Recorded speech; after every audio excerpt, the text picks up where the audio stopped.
Maya Rodriguez had always wondered what it would be like to be the shortest person in a room. Now, standing barely 5 feet tall among towering alien cadets who could bench press small starships, she finally had her answer. It sucked. The Galactic Military Academy's training facility stretched before her like a chrome and steel cathedral dedicated to the worship of superiority complexes. Every surface gleamed with that particular alien obsession with making everything look impossibly advanced, as if basic functionality wasn't intimidating enough without adding holographic displays that served no purpose other than to make newcomers feel inadequate. "Welcome, cadets, to your final semester," Commander Vex announced, his forearms crossed in what Maya had learned was the Centaurian equivalent of looking absolutely done with everyone's existence. His crystalline exoskeleton caught the overhead lights, creating rainbow patterns that would have been beautiful if they weren't attached to someone who clearly viewed her as an evolutionary mistake. For those of you who somehow managed to survive basic training without dying of embarrassment or actual death, congratulations. You're still here. Maya glanced around at her fellow cadets. There was Zeth, whose species could manipulate pure energy, and who never let anyone forget it. His constant light show during combat exercises had earned him the nickname Walking Christmas Tree, though never to his face because he could also incinerate people with a thought. Then there was Cora, a telepathic Mandari who spent most conversations looking at Maya like she was trying to solve a particularly boring puzzle. The fact that human minds were apparently too chaotic and primitive for telepathic reading seemed to personally offend her. And then there was Brutok. If evolution had decided to create the perfect living weapon, and then given it anger management issues, Brutok would be the result. Standing 9 feet tall with skin like titanium armor and the personality of a landslide, he made even the other aliens nervous. "The human looks confused," Cora observed, her voice carrying that particular tone reserved for discussing slightly disappointing houseplants. "Are you certain her species possesses sufficient cognitive capacity for advanced military training?" Maya bit back her first 3 responses, all of which would have resulted in immediate expulsion and possibly a diplomatic incident. Instead, she smiled sweetly. "Oh, I'm following along just fine. Though I have to admit, I'm impressed by how you managed to look down on someone while also talking about them like they're not standing right here. That takes real talent." Commander Vex's head turned toward Maya with the mechanical precision of a targeting system acquiring a new threat. "Cadet Rodriguez, since you seem eager to demonstrate human communication skills, perhaps you'd like to share your thoughts on surviving the Academy's graduation trial?" The trial. Maya had heard whispers about it in the corridors, conversations that stopped the moment she appeared. Something about a final test that separated the truly elite from the merely exceptional. The pass rate was apparently somewhere between abysmal and statistically insignificant.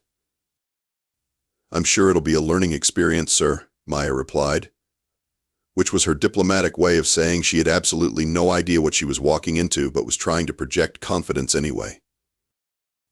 "Indeed it will be," Commander Vex said, and something in his tone suggested that her definition of learning experience and his were about to diverge significantly. "The trial begins tomorrow. I suggest you spend tonight reconsidering your life choices." As the other cadets filed out, Maya caught fragments of their conversations. Words like impossible, survival rate, and why did they even let the human try drifted back to her. Encouraging stuff, really. Maya remained behind, staring at the training facility's exit. 6 months ago, she'd been the top graduate of Earth's military academy, confident and prepared for anything. Now she felt like someone had signed her up for a marathon and forgotten to mention it was on the surface of the sun. But Maya Rodriguez hadn't made it this far by backing down from impossible odds. She'd made it this far by being too stubborn to recognize when she was beaten, and too curious to stop asking questions when she probably should. Tomorrow, she'd find out if those qualities were enough to keep her alive. Or if the galaxy was about to learn what happened when you underestimated a human who had nothing left to lose except her dignity. And honestly, that had been pretty questionable to begin with. The next morning arrived with all the enthusiasm of a tax audit. Maya had spent the night lying awake, running through every combat scenario she could imagine and coming up with approximately 0 strategies that didn't end with her being converted into component atoms.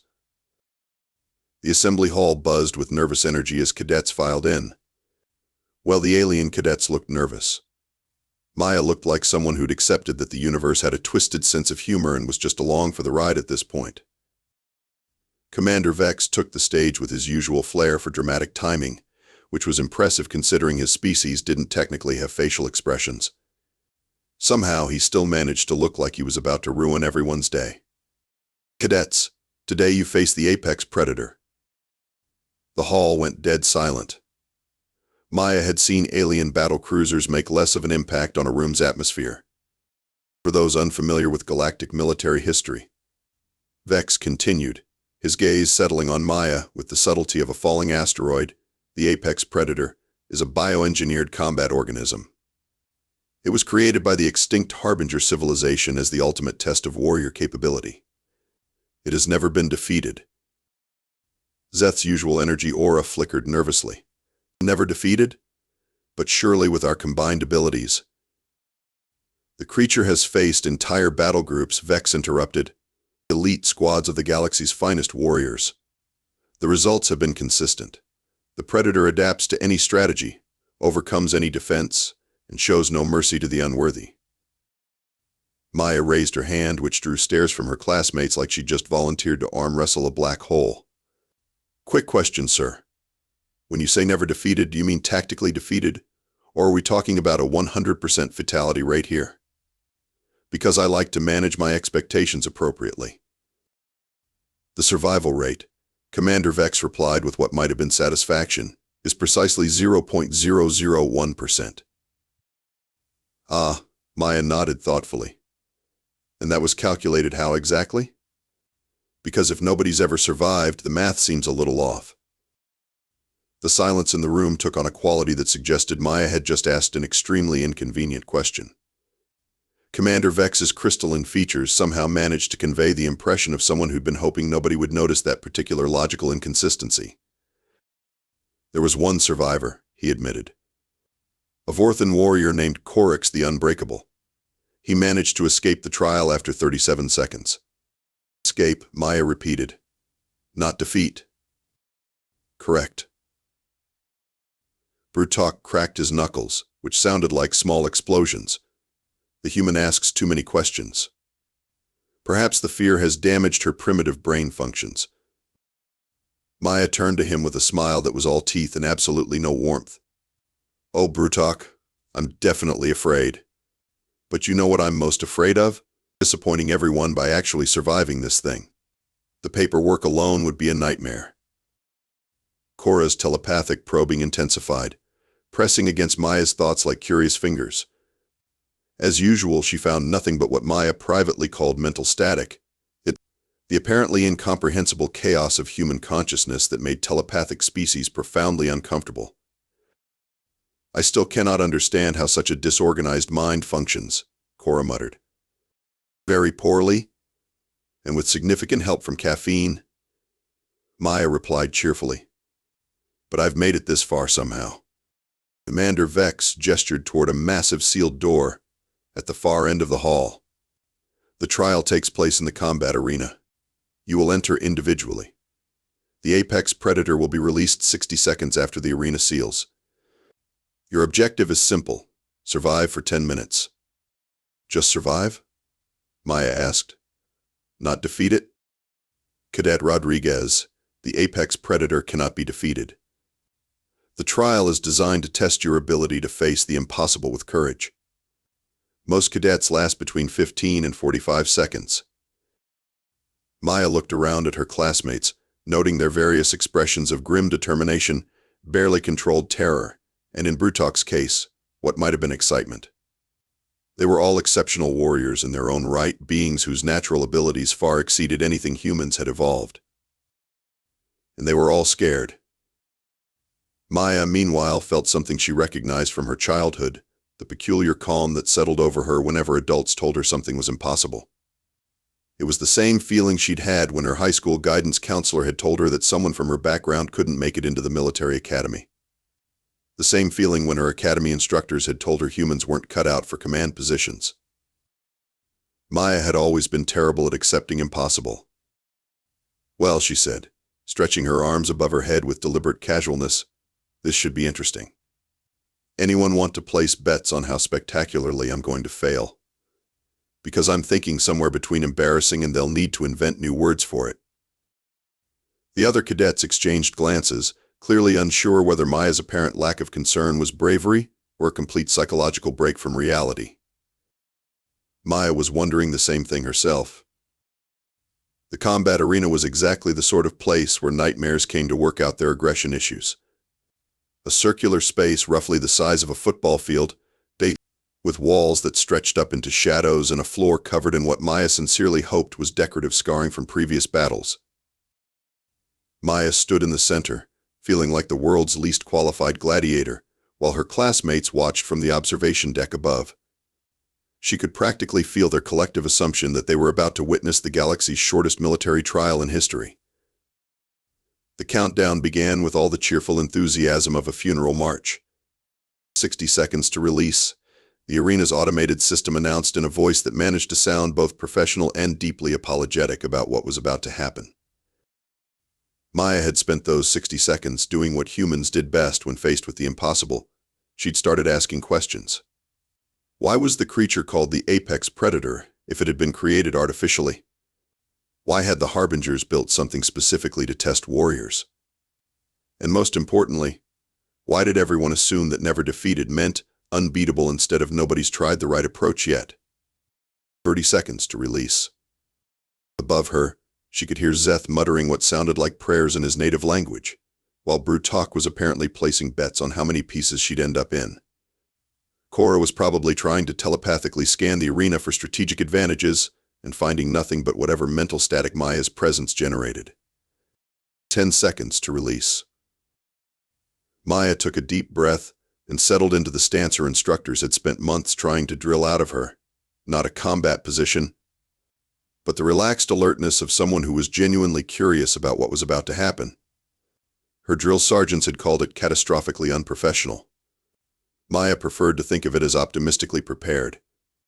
Release initiated. The arena's far wall began to iris open with a grinding mechanical shriek that suggested the door hadn't been properly maintained and was really not enjoying its job. From the darkness beyond came a sound that made Maya's spine attempt to relocate itself to a different dimension entirely. It wasn't exactly a roar. It was more like what would happen if you took every predator that had ever lived, taught them to harmonize, and then asked them to express their feelings about being disturbed during nap time. The sound had layers, bass notes that she felt in her bones, harmonics that made her teeth ache, and overtones that suggested whoever was making this noise had opinions about the current situation, and those opinions were largely negative. Then the apex predator stepped into the light, and Maya understood why the survival rate was measured in fractions of percentages. The creature was roughly the size of a city bus, if city buses had been designed by someone with a serious grudge against public transportation and access to a lot of teeth. Its body seemed to be constructed entirely of things that evolution had decided were really good at ending other things: claws that could probably cut through battleship armor, scales that shimmered with an oily iridescence, suggesting built-in energy shielding, and eyes that tracked movement with the focused intensity of a predator that had never encountered anything it couldn't kill. 6 legs moved with hydraulic precision, each ending in claws that left gouges in the arena floor. Its head was all angles and aggression, with a jaw that looked capable of biting through small planets. Along its spine, bony protrusions crackled with some form of bioelectric energy that made Maya's hair stand on end from 30 feet away. "Oh," Maya said quietly, "that's significantly worse than I was expecting." The creature's head snapped toward her with the speed of a striking snake. Those eyes, there were too many of them, and they were all focused on her with the kind of attention usually reserved for final exams and tax audits, locked onto her position. For a moment, neither of them moved. Maya, because she was rapidly recalculating her life choices, and the apex predator, because it seemed to be processing something unexpected. Above them, she could hear Zeth whisper, "Why isn't it attacking immediately?" That was, Maya realized, an excellent question. Every video recording of previous trials had shown the creature launching into immediate, overwhelming assault. Instead, it was studying her with what looked almost like confusion. The creature took a step forward, and Maya felt every instinct she'd inherited from millions of years of human evolution scream at her to run. But Maya had spent her entire life ignoring perfectly reasonable instincts in favor of unreasonable curiosity. Instead of running, she tilted her head slightly and really looked at the creature. And that's when she noticed something that apparently no one else had ever bothered to observe. The apex predator's bioelectric spinal display wasn't random. It was following a pattern, a complex, repeating sequence that pulsed in rhythm with its breathing. Maya had seen similar patterns before in her xenobiology courses. Communication patterns. The creature wasn't just a bioengineered weapon. It was trying to talk. Well, Maya murmured, taking a careful step forward while her classmates above her made sounds of collective horror. This just got interesting. The apex predator's head tilted in response to her movement, and for just a moment, Maya could have sworn those too many eyes looked almost hopeful. Then it opened its mouth, revealing enough teeth to supply a small army of nightmares, and made a sound that was somehow different from its earlier roar. Softer. Almost questioning. Maya took another step forward, and the creature that had never been defeated, that had destroyed elite battle groups and terrified the galaxy's finest warriors, did something unprecedented. It sat down. Maya stared at the apex predator, which was now sitting in what could charitably be described as the galaxy's most terrifying version of a dog waiting for a treat. Above her, the observation deck had gone so quiet she could probably have heard someone's thoughts, if any of them had been having coherent ones. Okay, Maya said, mostly to herself, this is definitely not in the manual.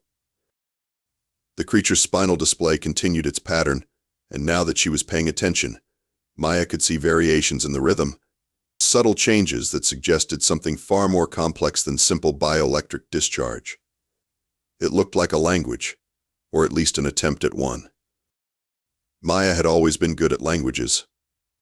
Not in the traditional sense of memorizing vocabulary and conjugating verbs, but in recognizing the underlying patterns that gave communication meaning. Her instructors had called it intuitive linguistics. Maya called it being too curious for her own good. She took another step forward, and the creature's massive head lowered slightly, bringing those eyes closer to her level. This close, Maya could see that the scales weren't just armored protection, they were covered in intricate patterns that seemed to shift and change as she watched. "You're not just a weapon, are you?" Maya asked softly. "Someone made you to be smart. Smart enough to communicate, smart enough to understand what's happening to you." The creature made that softer sound again, and Maya felt something in her chest tighten. It sounded lonely. Above them, Commander Vex's voice crackled through the arena speakers. "Cadet Rodriguez, what are you doing?" "The creature is preparing to attack. And defend yourself." Maya glanced up at the observation deck, where her classmates and instructors were pressed against the viewing windows like they were watching the galaxy's most stressful nature documentary. "I don't think it's preparing to attack, sir," Maya called back. "I think it's been trying to communicate, and nobody's ever bothered to listen." The apex predator is a bioengineered killing machine, cadet. It does not communicate. Really? Because those spinal patterns look a lot like the mathematical sequences we studied in xenobiology. And those scale formations are definitely changing in response to my presence. Maya turned back to the creature, which was watching this exchange with what looked like interest.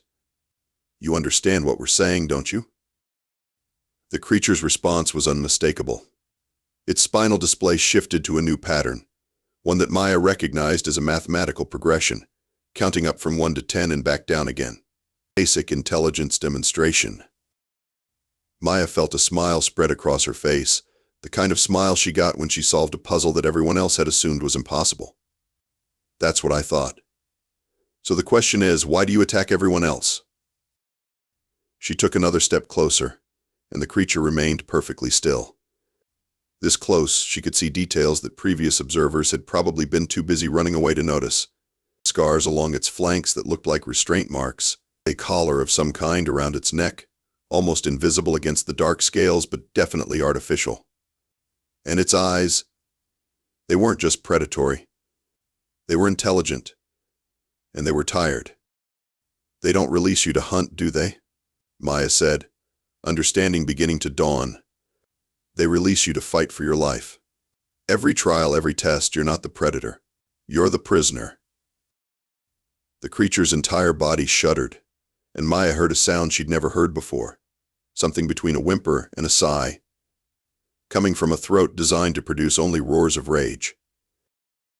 Maya looked up at the observation deck, where Commander Vex and the other instructors were having what appeared to be a heated discussion. Her classmates looked like they were witnessing something that challenged their understanding of the universe, which, Maya reflected, was probably exactly what was happening. The trial isn't about surviving a monster, Maya called up to them. It's about recognizing intelligence and responding to it appropriately. Isn't it? Kent. The silence from the observation deck was answer enough. Maya turned back to the creature, which was watching her with what she now recognized as hope. How long have you been waiting for someone to figure it out?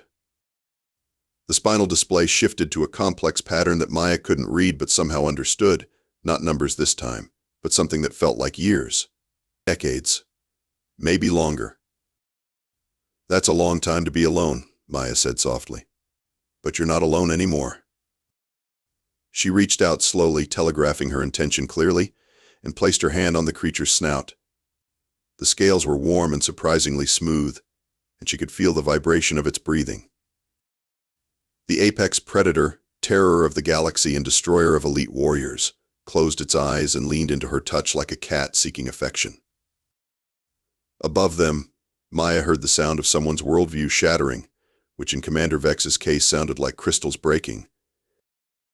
Well, Maya said, speaking as much to her audience as to the creature, I think it's safe to say that this trial just became a lot more interesting. The creature opened its eyes and looked at her with unmistakable gratitude. Then it did something that would become legendary in military academy folklore. It bowed its massive head in what could only be described as respect. Maya grinned. Yeah, I think we're going to get along just fine. The observation deck erupted in chaos that Maya could hear, even through the arena's sound dampening. She caught fragments of heated arguments in several alien languages, most of which seemed to involve variations on "that's impossible," and checked the sensors for malfunction. Commander Vex's voice cut through the comm system, tight with something that might have been panic. Cadet Rodriguez, step away from the creature immediately. You are in extreme danger. Maya looked at the apex predator, which was still leaning into her touch with the contentment of something that had finally found what it had been searching for. Really? Because it seems pretty calm to me. The creature is preparing for a secondary assault phase. Its apparent docility is a trap. Maya felt the creature's breathing change, and for a moment wondered if Commander Vex might be right. But then she recognized the pattern, not aggression, but something closer to laughter. I don't think so, sir. I think you've been running this trial under some seriously flawed assumptions. Maya stepped back slightly, keeping her hand in contact with the creature's snout. Mind if I test a hypothesis? Before anyone could object, Maya asked the creature directly, Can you understand our language? The spinal display immediately shifted to a clear affirmative pattern, the mathematical equivalent of nodding. Can you speak? Mika. A more complex display, followed by the creature opening its mouth and producing a series of sounds that were clearly artificial, not roars, but attempts at forming words with vocal apparatus that hadn't been designed for it. Heishuhu Manan. It managed, the word distorted but unmistakable.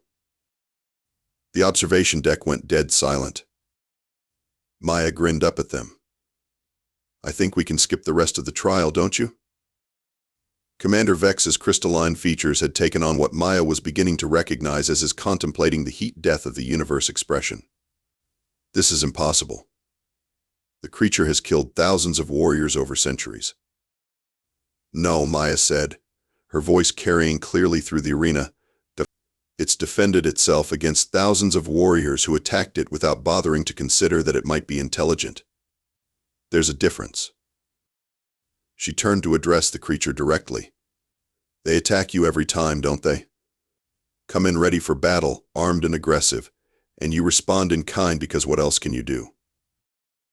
The creature's spinal display pulsed what Maya was learning to interpret as sadness mixed with resignation. But I didn't attack you, Maya continued. I watched. I listened.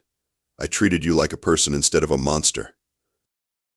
The creature made that soft sound again, and this time Maya was certain. It was gratitude. Above them, she could hear her classmates having rapid, hushed conversations. Zeth's voice carried clearly. How did the humans see what we could not? Her species has no advanced sensory capabilities.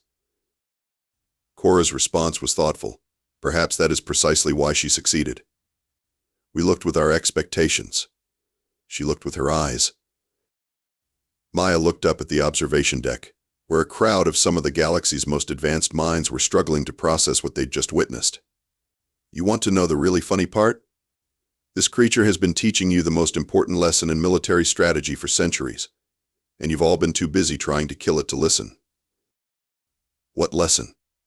Commander Vex asked, his voice carrying the tone of someone who was afraid he already knew the answer.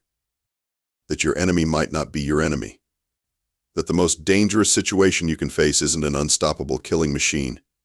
It's a situation where your assumptions are wrong. Maya scratched behind what might have been the creature's ear, earning a pleased rumble. Every single cadet who entered this arena came in ready to fight for their life. Not one of them came in ready to consider that fighting might not be the answer.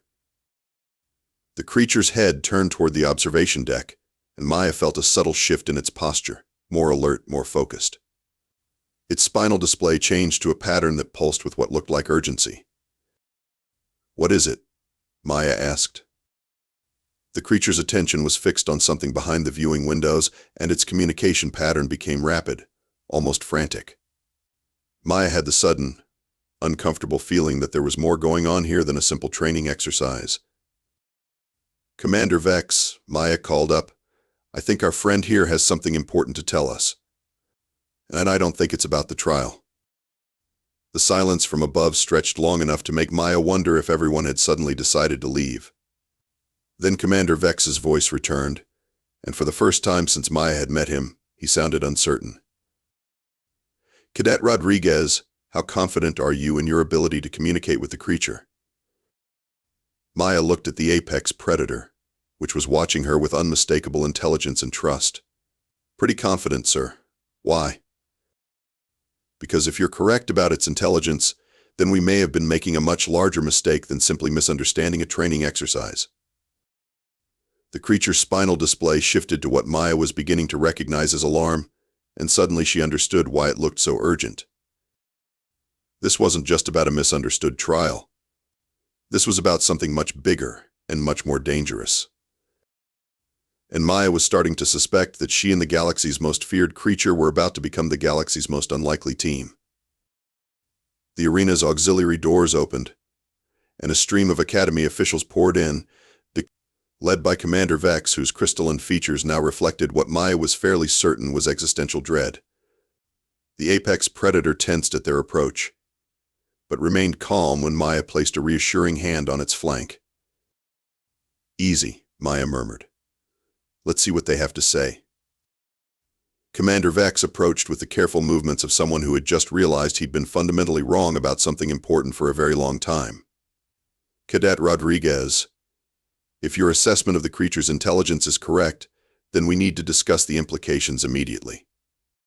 Which implications would those be, sir? The creature has been in our custody for over 300 years.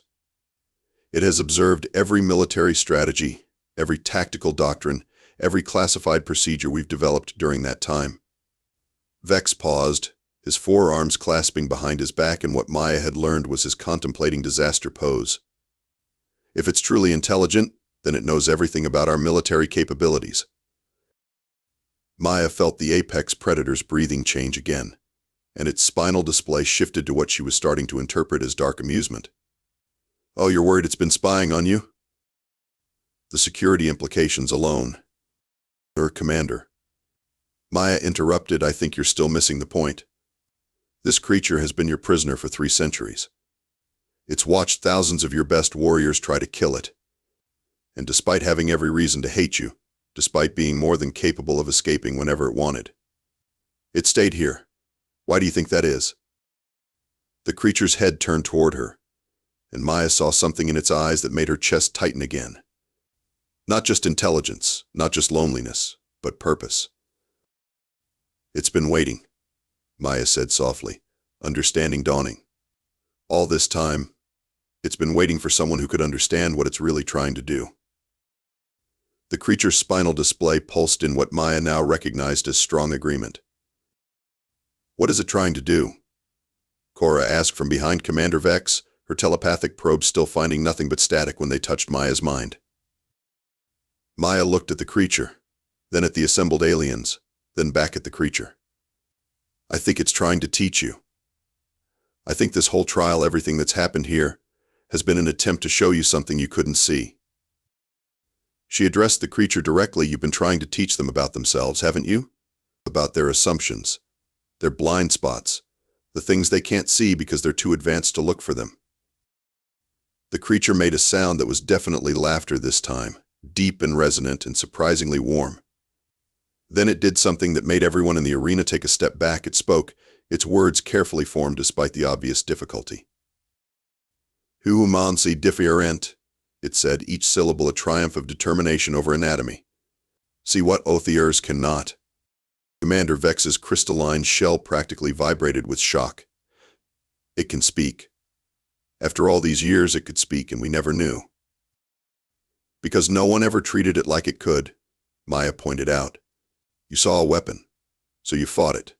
You expected a monster, so that's what it became. But humans, we're used to being underestimated. We know what it's like to be dismissed because we don't fit into other people's expectations. Brutok, who had been uncharacteristically silent, stepped forward. His massive frame still looked capable of crushing small buildings, but his expression had changed. The human speaks truth. We saw only what we expected to see. And that, Maya said, is exactly what it's been trying to teach you. The galaxy is full of things that don't fit your expectations. Enemies that might not be enemies. Weapons that might not be weapons. Intelligence that doesn't look like your intelligence. The creature's spinal display shifted to a new pattern, one that seemed to encompass the entire arena. When it spoke again, its voice was stronger, more confident. Galax Y, Chang'ing, it said. New threats, coming, need new thinking. Commander Vex's forearms uncrossed slowly. New threats?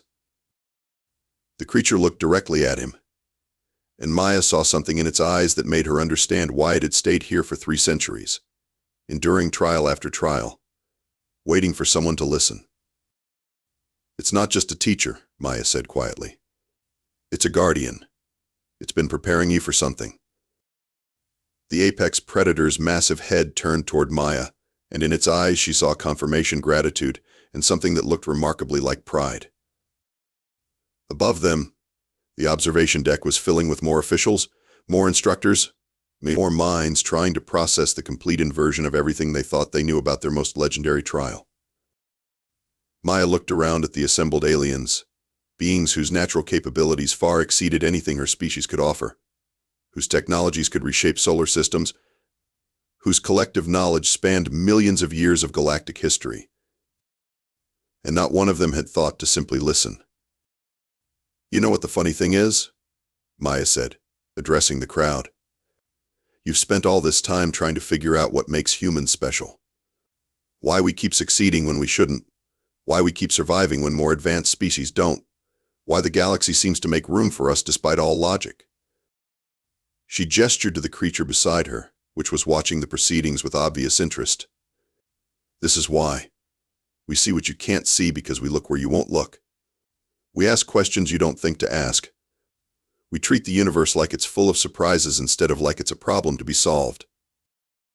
The creature made that warm, laughing sound again, and its spinal display pulsed with what Maya was certain was approval.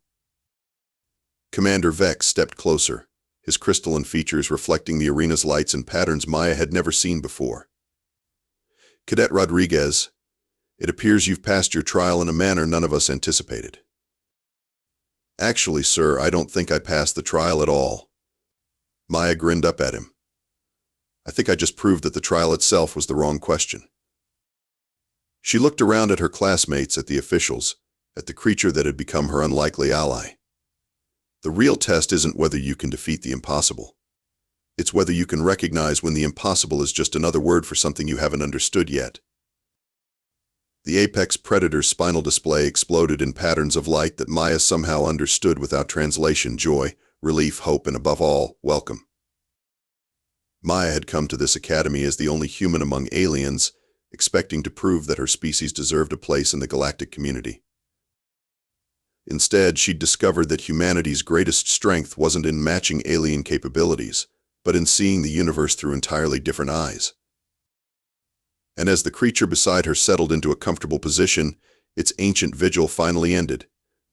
Maya realized that the galaxy was about to learn what happened when humans stopped trying to fit in and started being themselves. It was going to be interesting.